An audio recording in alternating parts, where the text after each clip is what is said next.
Hi guys, welcome back to CJ's Keto Kitchen. Tonight we are going to be making a fun dessert that only utilizes a few ingredients, but it's very delicious and you're going to love it. It is going to be chocolate chip cheesecake bars. So come along with me and let's get started.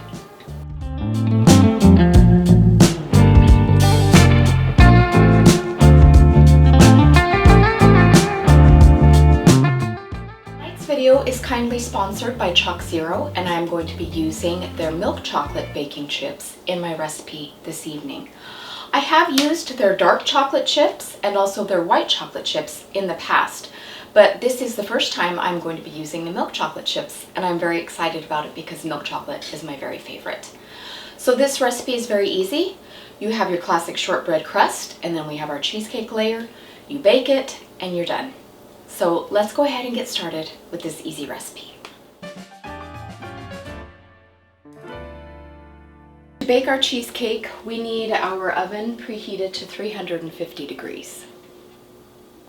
We are also going to need either an 8x8 or 9x9 baking dish, and mine has parchment paper. If you don't have parchment paper, you could probably use aluminum foil, but you want to be able to facilitate removing your bars, and I'm going to be using parchment paper simply because I want to be able to remove it and cut it into serving sizes, and I want to remove it out of the dish completely when I do that. So I am using parchment paper, and I have my little stainless steel clips to keep the paper down in the oven. So you're going to need 1 1/4 cup of almond flour. I'm going to sweeten my almond flour a little bit. It doesn't need to be very sweet because we are going to be sweetening our cheesecake mix. So I'm just going to be putting a little bit of stevia erythritol blend sweetener. This is what I like in my shortbread crust, but use whatever you enjoy. And I'm just going to put a spoonful in there. And I'm just going to stir that and incorporate it.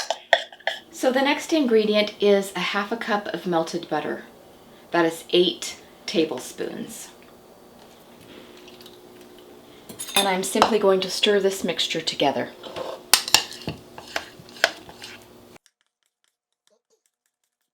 I'm going to put this in the bottom of my pan, and I don't need to grease my pan because of the amount of butter that I have placed into my crust.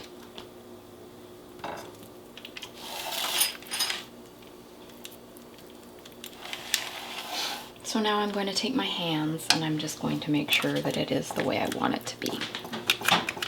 Okay, it feels pretty even to me. So once again, we are going to put this into a 350 degree oven, and I'm going to cook this for about 7 minutes. We just want it to slightly set. We don't really want much brownness because this is going to be going back into the oven to continue cooking when we have our cheesecake mixture in there.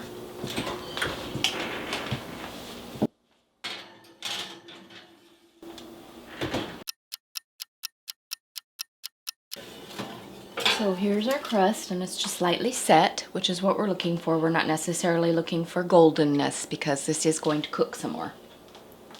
So I'm just going to set it on top, and now we can get started on our filling. Okay, so you need a medium-sized bowl, mixing bowl, and a hand mixer with some beaters. We are going to start with cream cheese. It needs to be softened to room temperature. You want it very soft. And I need 2 8-ounce packages. I'm going to start adding some other ingredients, but I did want to make a note, and I have also put this in my notes on the blog, that when we are combining this mixture, we really would like to do it as quickly as possible. We don't want to be beating for a very long time.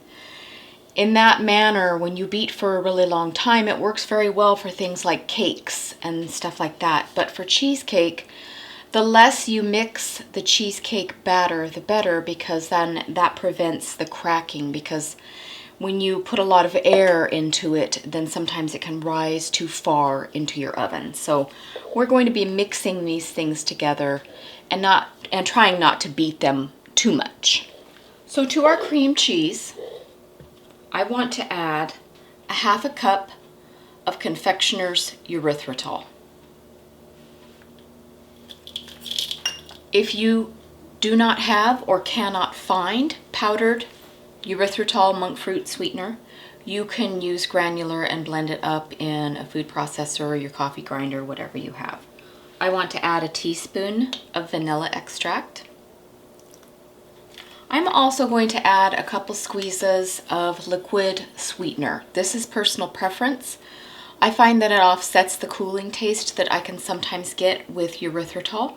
Like I said, it's personal preference. Use whatever sweeteners you enjoy or that you tolerate well. We are going to be adding an egg in the next step, but I'm going to go ahead and start combining the ingredients that we already have in our bowl first, just to get our mixture going before I add the egg.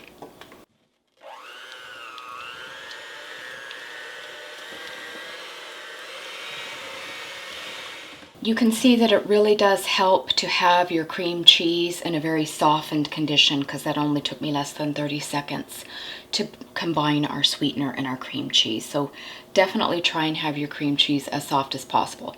I just left mine out since this morning, and of course it being summertime, it softened up quite rapidly. So I am going to add our egg at this point, and that's just one large egg.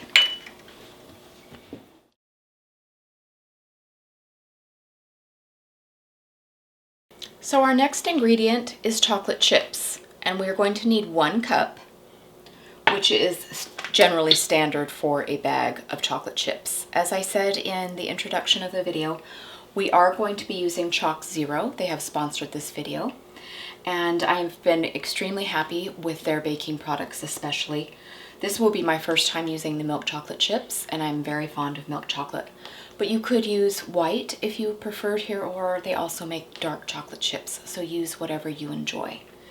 But what I'm going to do is I am going to put about 2/3 of the chips into our batter, and then I'm going to reserve some to sprinkle on top after we have placed it onto our shortbread layer.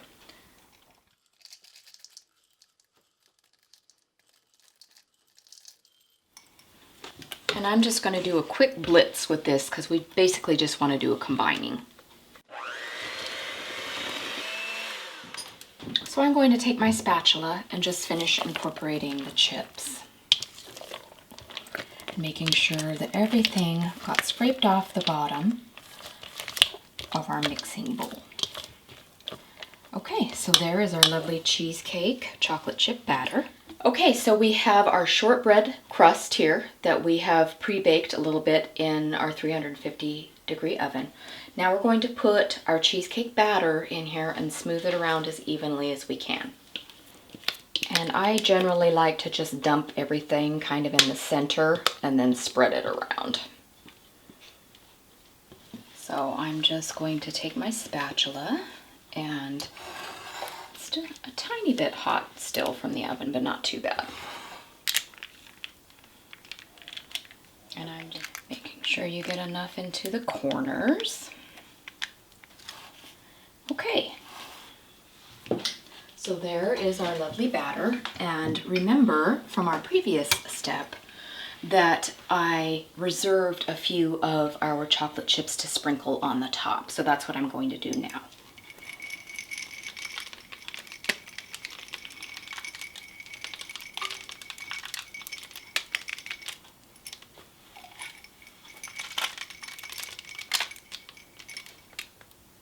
All right, there it is. There's our lovely batter with our cute little chocolate chips on the top. So we are going to bake this for 30 minutes in a 350-degree oven. Then we are going to turn our oven off, and we are going to leave this in here for another 30 minutes before we remove it. Okay? So once again, that's 30 minutes of baking time at 350 degrees, followed by turning your oven off and letting it sit for another 30 minutes.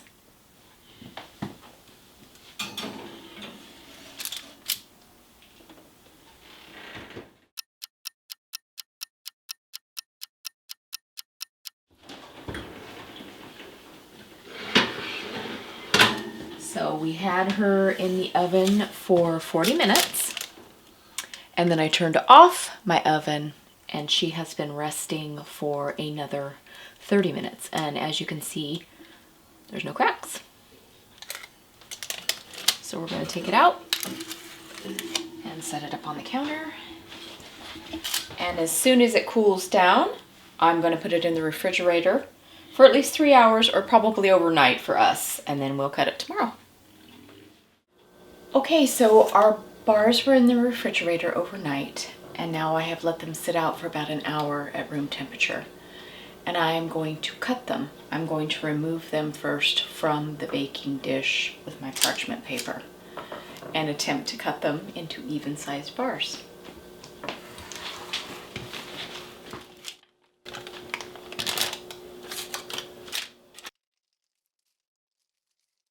And this is why I like parchment paper, is because things tend to fall away from it if you were looking for evenness. So we have a nice big slab of cheesecake bar. So I'm going to take a knife, and I have a glass of hot water here, and I'm going to dip my knife into it, and that should assist us in getting even edges. And you want to do more straight down cutting versus dragging, because with cheesecake, any kind of cream cheese product, you'll end up getting, you know, dragging. So definitely try and do straight down if you're looking for even pieces.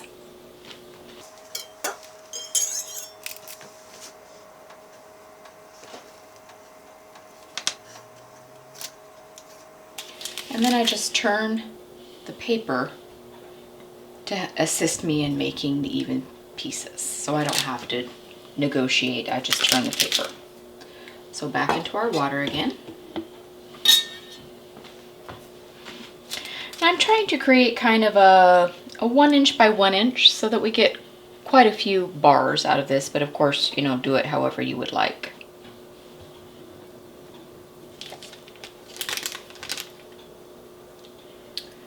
And there is our chocolate chip cheesecake bar. Nice and portable.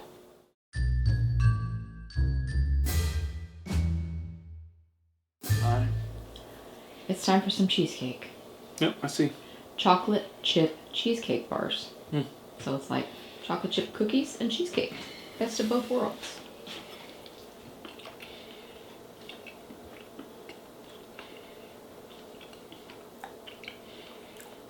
It's good.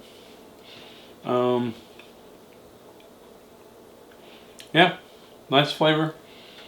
The chips give it a nice, chocolate chip taste, which is what it's supposed to have. And Can you pick it up with your hand? yeah. Okay. I'm just wondering about the portability. Oh yeah. Yeah, it's fine. Okay. And this has been sitting out for what, an hour? A little more than an hour, yeah. So no, it's good. I was worried about it not being sweet enough, but it's kind of a nice blend with the chips and the cheesecake, and yeah, it's good. Good. So, and these are pretty small, bite-sized pieces. Yeah, about 1 inch by 1 inch. So, you know, if you're by yourself, you probably could freeze these. Absolutely. Yeah, you could probably freeze these and pull them out a little bit at a time so you don't eat the whole thing. They will freeze very well. We've got a bunch of people that are waiting, non-keto folks that are waiting to get a hold of these. So we might give them 1 or 2. Well, I made keto cheesecake for my daughter's birthday tomorrow, so Yeah. we'll have plenty of sweets. But no, it's good. I think it's good. It's it looked like it was easy to make. Yeah, it was. I was holding the camera. Yep. And like I said in the video, if you want a different flavor of chip, Chalk Zero makes dark, milk, and white. So whatever you like. This was what, milk? Milk, yeah, that's my favorite. Yeah. Yeah, so it's definitely not as bitter as... Yeah, if you wanted a dark. touch of tang to it, you could definitely use the dark. It would be good as well. Right. Depending on your taste, of course. Right. All right. Good job, baby. I think people will like this, and it seemed like it was simple Yep. to make. All right. Bye-bye. Bye-bye. Thanks for joining us again tonight, you guys. We hope that you enjoy the cheesecake bars. I know that we definitely are. It's like a combination between a chocolate chip cookie and cheesecake. How can that be bad? please consider subscribing and hitting the notification bell so that you know when we upload new content. We upload on Wednesdays, and on that day we have Keto Conversations. That's where we talk about different ketogenic topics. We also do food unboxings, and sometimes we have what we eat on this lifestyle. And then on Sundays is when we release our new recipes. Sometimes they're sweet and sometimes they're savory. So definitely hit the bell so that you know when those go up. Also, if you need any information about this recipe, that can always be found on our blog, and that is CJsKetoKitchen.com. And there you will find full ingredient lists, printable recipes, macros, anything else you might need, as well as my thoughts when I made this recipe and CJ's taste test follow-up. So definitely head on over there. Also, we are on social media. We are on Facebook, Instagram, Twitter, and Pinterest, and that is CJ's Keto Kitchen everywhere. And people who enjoy our channel make versions of our recipes and also some of their own, and they share them there. So definitely consider checking us out there. We hope that you'll come back next time and see us again. And until that time, be well.